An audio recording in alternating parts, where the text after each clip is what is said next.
Even when you're roasting, you're listening for what's called first crack, which is when the bean explodes from the heat. And so you're listening for that, and you're watching the actual green bean turn from green to yellow to orange to brown. It's an amazing thing, and it is creative because you decide when you're going to stop the roasting and what you're going to do.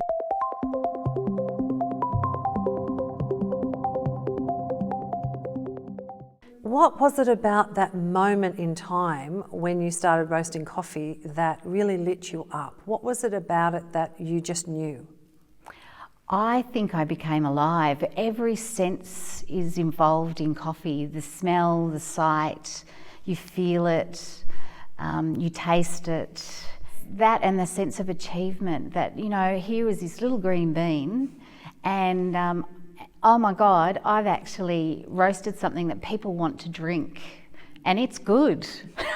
So I think that encouraged me, but I really like the fact that all my senses are involved. So tell me, you mentioned you're a vocational trainer.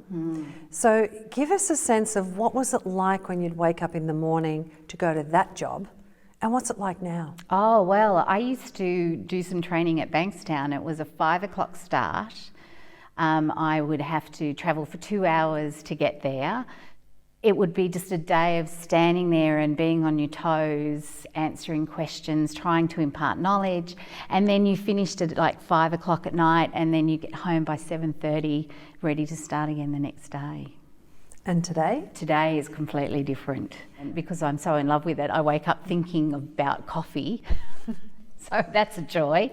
I roast for a few hours every week as needed, and I'm just researching and exploring and doing things at my own time, and that's a really important thing because I think if the business takes over you, it'll fail.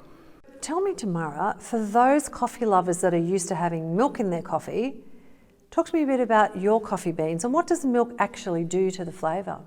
So most of the coffee that we get in cafes is actually roasted for full cream milk, but a lot of people don't drink that anymore. They drink alternative milks, or if they don't like the almond milk, etc., then they drink it black. So I've actually roasted mine so that it is a really good black coffee.